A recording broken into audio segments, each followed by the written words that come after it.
Good morning, students. Today we are here with another topic of SST. So let's start our topic. Chapter number 3, Nationalism in India. Last topic है, last lecture है इस chapter का. ये हमारा 6th lecture है. अगर आपने अभी चैप्टर को समझना शुरू नहीं किया तो प्रीवियस 5 वीडियोस को अच्छे से देखिए, आपको सारे टॉपिक रिकैप होंगे एक तरह से. लास्ट टॉपिक हमारा है सेंस ऑफ कलेक्टिव बिलोंगिंग्स, यानी एक सामूहिक, कलेक्टिव मीन्स होता है इकट्ठे होना, सामूहिक भावना का होना, जैसे सामूहिक रूप से सब इकट्ठे हैं, इस फीलिंग का राइज होना.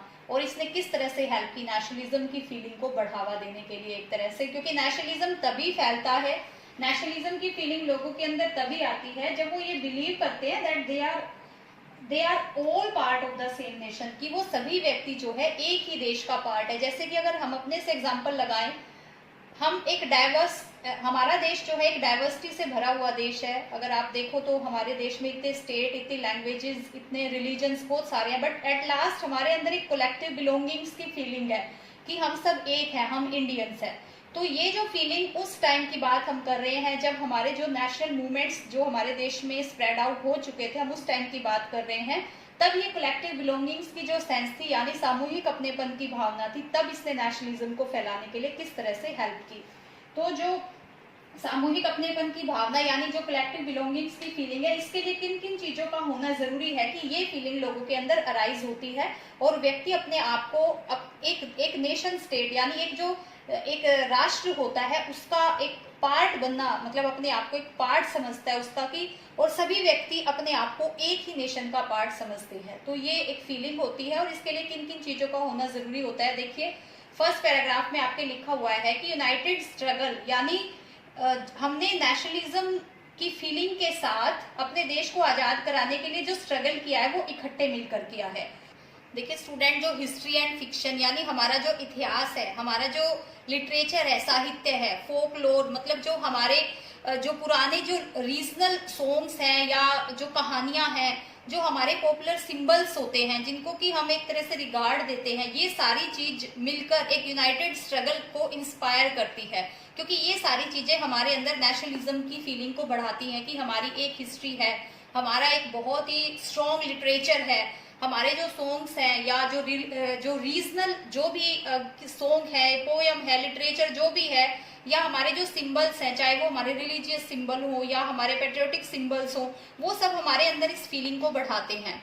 उसके बाद सेंस ऑफ कलेक्टिव बिलोंगिंग की जो फीलिंग है उसको बढ़ाने में काम किया इंडिया में नेशनलिज्म, क्योंकि हम पढ़ रहे हैं नेशनलिज्म की फीलिंग ने सबको बांधा और नेशनलिज्म की फीलिंग के लिए इन सारी चीजों ने अपना रोल प्ले किया. जैसे देखो स्टूडेंट्स, आज हमारा नेशनल एंथम अगर होता है तो हम सभी व्यक्ति, मतलब चाहे हम खड़े होते हैं, हमारे अंदर एक रिगार्ड की फीलिंग आती है कि हमारे देश का नेशनल एंथम है, क्योंकि वो हमारे अंदर एक नेशनलिज्म की फीलिंग अराइज करता है उसी टाइम. या हमारा कोई भी जो पैट्रियोटिक सॉन्ग है या कोई भी ऐसी चीज है जिससे कि देशभक्ति की भावना जो है लोगों के अंदर आती है, वो सारी चीजें एक यूनिटी को क्रिएट करती हैं देश में. और ये यूनिटी आज से नहीं है, ये यूनिटी उस टाइम से स्टार्ट हो चुकी थी जब हम सब ने इकट्ठे मिलकर अपने देश को आजाद कराने के लिए जो मूवमेंट थे उसमें अपना रोल प्ले करना शुरू किया था. तो इसमें सेकंड आता है हमारा कि जो हमारी भारत माता की इमेज है. देखिए, भारत माता की इमेज जो थी वो बंकिम चंद्र चटर्जी जी ने उसको एक रूप दिया था, इमेज बनाई थी जो, और एक हमारे अंदर उसको देखकर एक वो फीलिंग आती है जैसे कि अपनी मदर के लिए जो फीलिंग होती है किसी के लिए कि हम अपनी मदर के लिए कुछ भी कर सकते हैं, वो वाली फीलिंग, यानी अपने पूरे देश को एक इमेज में प्रेजेंट करना. और उस इमेज को कहा गया, जैसे भारत माता की जो इमेज दी गई, तो लोगों के अंदर नेशनलिज्म की फीलिंग को स्ट्रॉन्ग करने के लिए ये किया गया. उसके अलावा जैसे बहुत सारे वंदे मातरम जो हमारा एक नेशनल सॉन्ग है, ये भी बंकिम चंद्र जी ने ही लिखा था. तो इस सॉन्ग की वजह से भी लोगों के अंदर नेशनलिज्म की फीलिंग बढ़ी और लोगों ने जो इंडिया को आजादी दिलाने के लिए जो मूवमेंट था उसमें अपना रोल प्ले किया. इसके साथ साथ और भी बहुत ऐसे सिंबल्स थे, पेट्रियोटिक सिंबल थे, जो लोगों के अंदर एक स्पिरिचुअल थिंकिंग होती थी, जो उसको बढ़ाने में उन्होंने काम किया. लोगों के अंदर एक डिवोशन पैदा किया अपने देश के लिए। जैसे कि एक भगवान का डिवोशन, भक्ति होती है, उसको हम करते हैं कि हमने कुछ अचीव करना है, तो अपनी आज़ादी को अचीव करना लोगों के लिए एक तरह का एक डिवोशन वाली फीलिंग होगी कि हमने, जैसे भगवान की प्राप्ति के लिए लोग तपस्या करते हैं, स्ट्रगल करते हैं, उसी तरह से अपने देश को आज़ाद कराने के लिए हमने वो डिवोशन से भरी हुई वो फीलिंग जो है वो अपने अंदर अराइज करनी थी। उसके बाद देखिए स्टूडेंट्स, नेक्स्ट हमारा था कि देश को यूनिटी में बांधने के लिए जो ट्राई कलर फ्लैग हमारा था, उसने भी बहुत बड़ा रोल प्ले किया। देखिए पहले जो हमारा फ्लैग था 1921 से पहले की मैं बात कर रही हूँ, वो फ्लैग हमारा ट्राई कलर का फ्लैग था।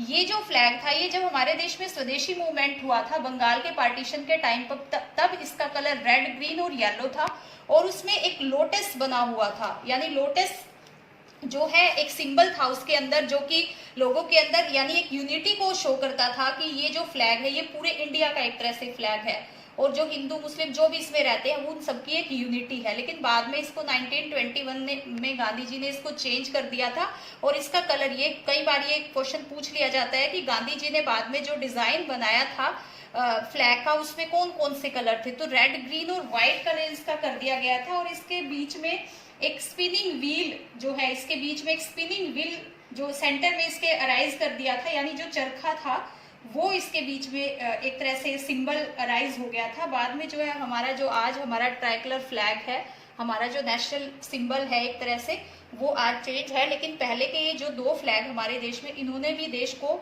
एक कलेक्टिव बिलोंगिंग को यानी बढ़ाने में बहुत हेल्प की। उसके बाद नेक्स्ट टॉपिक हमारा ये देखिए, ये सारे जो है ये एक तरह से एविडेंस है हमारे, जिन्होंने नेशनलिज्म को बढ़ाया एक तरह से। उसके बाद री इंटरप्रेशन ऑफ हिस्ट्री, यानी हिस्ट्री का इंटरप्रेट करना। स्टूडेंट्स, ब्रिटिशर लोगों ने यहाँ पे जो रूल किया है, उन्होंने एक तरह से हम इंडियंस को प्रिमिटिव कहा। प्रिमिटिव मीन्स होते हैं जो पुराने होते हैं, जिनके विचार पुराने होते हैं, जो जिनकी हिस्ट्री एक मतलब पुरानी हिस्ट्री हो गई है, जिनको यही नहीं पता है कि अपने देश को कैसे चलाते हैं। लेकिन उसी टाइम पे जो हमारे जितने भी जो भी एक तरह से हमारे लीडर थे, उन्होंने हमारी हिस्ट्री को एक ग्लोरियस हिस्ट्री बताया, क्योंकि उन्होंने हमारे पास्ट की जो भी अचीवमेंट्स थी उनको डिफाइन किया कि हमारी अचीवमेंट्स ऐसी हैं कि हम प्रिमिटिव नहीं है, बल्कि हमारी अचीवमेंट्स ऐसी है कि हमने दुनिया को इंस्पायर किया है। तो ये सारी तरह से हिस्ट्री को री इंटरप्रेट किया गया, दोबारा से हिस्ट्री की व्याख्या की गई हमारे राइटर्स के द्वारा। हमारे जो लिटरेचर को राइट करने वाले जो भी थे, उन्होंने दोबारा से अपनी हिस्ट्री को एक तरह से इंटरप्रेट किया। तो कंक्लूजन हम लास्ट में इस टॉपिक में यही निकालते हैं कि नेशनलिज्म को फैलाने में सेंस ऑफ कलेक्टिव बिलोंगिंग्स का बहुत रोल है, और कलेक्टिव बिलोंगिंग्स को स्ट्रॉन्ग करने में इन सारी चीजों का अपना एक बहुत बड़ा रोल रहा है। उसके बाद देखो, हमने अब अगर पूरे चैप्टर का हम कंक्लूजन निकालते हैं, तो कांग्रेस के अंडर एक बहुत बड़ा मूवमेंट चला है हमारे देश में आज़ादी दिलाने के लिए, जिसमें महात्मा गांधी का भी बहुत बड़ा रोल रहा है। और इन सब की वजह से एक तरह से हमारे देश में किस चीज का अमर्ज हुआ, एक तरह से बहुत सारी आवाजें उठनी शुरू हो गई, और ये सारी आवाजें मिलकर एक तरह से कॉलोनियल रूल के अगेंस्ट खड़ी हो गई, और उन्होंने इन सारी आवाजों ने मिलकर हमें आज़ादी दिलाने में अपना एक बहुत बड़ा रोल प्ले किया। कहने का मतलब है कि जितने भी मूवमेंट्स हुए, जितने भी स्ट्रगल हुए, या जितनी भी ये सारी इमेजेस या सॉन्ग्स थे, पेट्रियोटिक सॉन्ग थे, या जो भी कुछ था, इन्होंने हमें आज़ादी दिलाने में अपनी एक बहुत बड़ी जो है अपना एक बहुत बड़ा रोल प्ले किया है। तो ये आपका लास्ट का टॉपिक है। आई होप आपको समझ आ गया होगा। इतना टफ टॉपिक नहीं था, बहुत इजी टॉपिक है। स्टूडेंट्स, मैं आपको कुछ क्वेश्चंस दे रही हूँ, अब आप अपने राइट करने हैं। देखो स्टूडेंट्स, अगर आपके पास कोई अदर रिसोर्स है क्वेश्चन राइट करने का, आपके पास है, जो मैं क्वेश्चन आपको बताती हूँ, आपको सिर्फ क्वेश्चन समझना है कि क्वेश्चन क्या है। देखो कंटेंट सही होना चाहिए, क्वेश्चन की सीक्वेंस थोड़ी बहुत इधर उधर हो जाती है, तो आपको जहां से सूटेबल लगे आप लिख सकते हो। क्वेश्चन अगर आपको अपनी बुक में से, अगर आप उस बुक में से सर्च करके लिखना चाहो, जैसे बुक में से अगर आप फाइंड आउट कर लो, तो वहां से भी लिख सकते हो क्वेश्चन आंसर। तो और अगर मैं कुछ क्वेश्चन दे रही हूँ, अगर आपने वो पहले राइट किए हुए हैं कुछ क्वेश्चन, उनमें से कोई रिपीट हो रहा है, तो आप उसको स्किप कर सकते हो देख के कि ये क्वेश्चन हमने पहले किया हुआ है। तो अभी आपको मैं इस पे बेस्ड, और जो पिछला हमारा टॉपिक था उस पे बेस्ड कुछ क्वेश्चन आपको दे रही हूँ, जो आपने राइट करने हैं, और पूरे टॉपिक को अच्छे से आपने अंडरस्टैंड करना है। So students, this is your assignment, और रिपीटेड क्वेश्चन मत करना।